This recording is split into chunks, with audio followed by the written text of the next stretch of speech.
بسم اللہ الرحمن الرحیم الصلاۃ والسلام علیک یا سیدی یا رسول اللہ وعلی آلک و اصحابک یا سیدی یا نور اللہ۔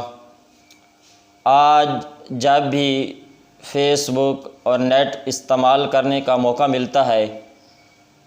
تو کوئی نہ کوئی گستاخی سامنے نظر آتی ہے کہ شان صحابہ کرام علیہم رضوان کے حوالے سے کوئی نہ کوئی چرسی، بھنگی، شرابی، کوئی ملانگ ذاکر صحابہ کرام کی شان کے خلاف بکواس کر رہا ہوتا ہے۔ اب سوچنے کی مقام یہ ہے، جب سے پاکستان بنا ہے اس دن سے لے کے آج تک کھلم کھلا کسی نے اس طرح گستاخیاں نہیں کی جو آج سننے کو مل رہی ہیں۔ آخر ان کو رستہ کس نے دیا ہے؟ ان کے دست و بازو کون بنے ہیں؟ وہی لوگ ہیں جو آج امام جلالی کنز العلماء کے خلاف بکواس کر رہے ہیں۔ جب یہ رافضی ملعون حضرت سیدنا صدیق اکبر رضی اللہ تعالی عنہ کی عدالت کے خلاف بکواس کر رہے تھے اور سیفی ملعونہ عورت نے بول چینل پہ سیدنا صدیق اکبر رضی اللہ تعالی عنہ کی عدالت اور صداقت پہ حملہ کیا، یہ امام جلالی کی مخالفت کرنے والے بڑے بڑے استانے کے پیر ہوں، عرفان مشہدی ہو یا وہ مینار پاکستان کی کیپ رکھنے والا منور شاہ جماعتی ہو، یا صحابہ کا گستاخ وہ مفتی اقبال ہو یا اپنے آپ کو سید کہلانے والا ریاض حسین ہو یا مفتی حنیف قریشی، یہ وہ نام ہیں۔ جب بڑیاں بڑیاں گستاخیاں ہو رہی تھی یہ خاموش بیٹھے تھے، ان کی خاموشی ان گستاخوں کو تقویت دی جا رہی تھی، اور پھر جب امام جلالی نے ان پہ وار کیا اور ان گستاخوں کو جواب دیا، چاہیے تو یہ تھا کہ یہ سب امام جلالی کا دست و بازو بنتے، امام جلالی کی حمایت میں آتے، ان کے ساتھ مل کے صحابہ کے گستاخوں کے حوالے سے اپنا احتجاج ریکارڈ کراتے، میدان عمل میں آتے، لیکن ان سے یہ نہ ہو سکا، نہ ہی ان گستاخوں کے خلاف یہ الفاظ ایک جملہ تک نہ بول سکے۔ اور جب امام جلالی نے ان رافضیوں کو جو شان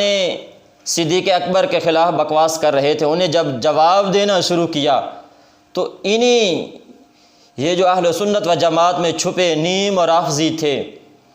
ان رافضیوں سے پہلے یہ بول پڑے، جو کام رافضی نہ کر سکے وہ کام ان استانے کے جاہل مولویوں اور پیروں نے کر کے دکھایا۔ امام وقت جو ان کو جواب دے رہے تھے ان کے خلاف قرارداد اور پھر قومی اسمبلی ہو یا صوبائی اسمبلی اور جگہ جگہ کریا جا کے انہوں نے امام اہل سنت کی مخالفت کی اور یہ کہنا شروع کر دیا کہ انہوں نے گستاخی کی۔ گو انہوں نے گستاخی بالکل نہیں کی، لیکن انہوں نے گستاخ قرار دیا اور پھر بڑے بڑے وزیروں کے دروازوں پہ دستک دی کہ امام جلالی کو گرفتار کیا جائے۔ آپ گرفتار ہوئے، پھر جب ضمانت کی باری آئی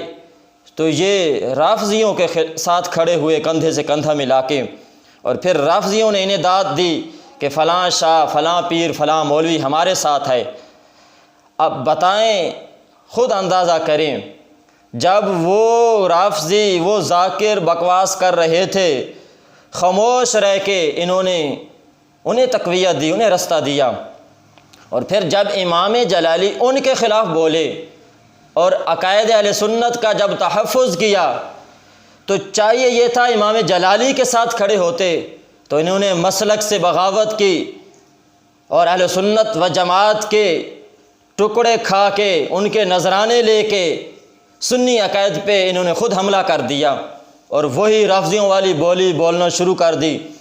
اور ان کے ساتھ مل کے امام جلالی کو انہوں نے گستاخ قرار دیا۔ آج ہر روز کتنی گستاخیاں اور بے ادبیاں ہو رہے ہیں، کیا ان کے منہ میں زبان نہیں؟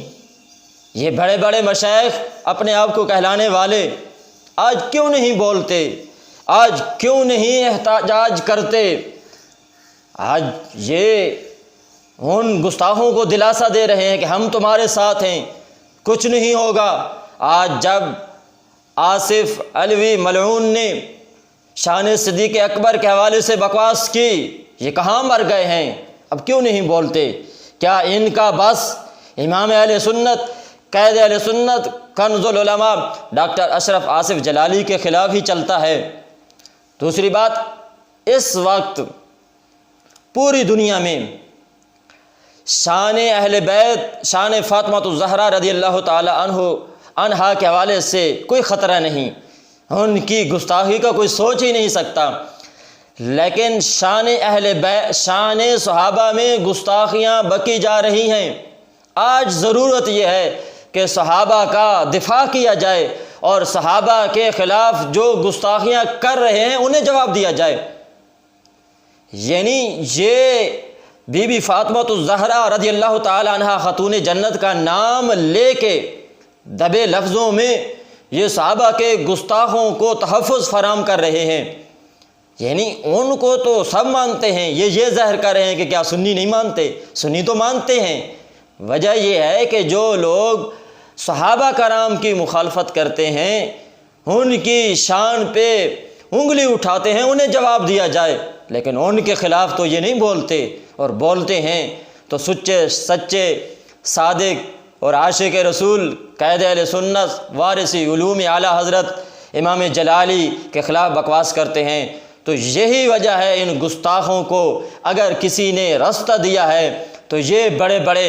استانے والے حنیف قریشی ہو، ریاض شاہ ہو، مفتی اقبال ہو، یا آج عرفان مشہدی جو ان کے ٹکڑوں پہ پلنے والا ڈالروں کی ایسی لذت اسے پڑی ہے، تو کتنے دنوں سے میدان عمل میں ہے، لیکن ان گستاخوں کے خلاف تو ایک جملہ بھی نہ بول سکا۔ دعا ہے اللہ رب العزت، ہم تو پھر بھی دعا کرتے ہیں اللہ انہیں ہدایت دے، اللہ انہیں توبہ کی توفیق دے، اب بھی سمجھ جائیں تو پھر بھی بہتری ہو سکتی ہے۔ لبیک لبیک یا رسول اللہ صلی اللہ علیہ وآلہ وسلم۔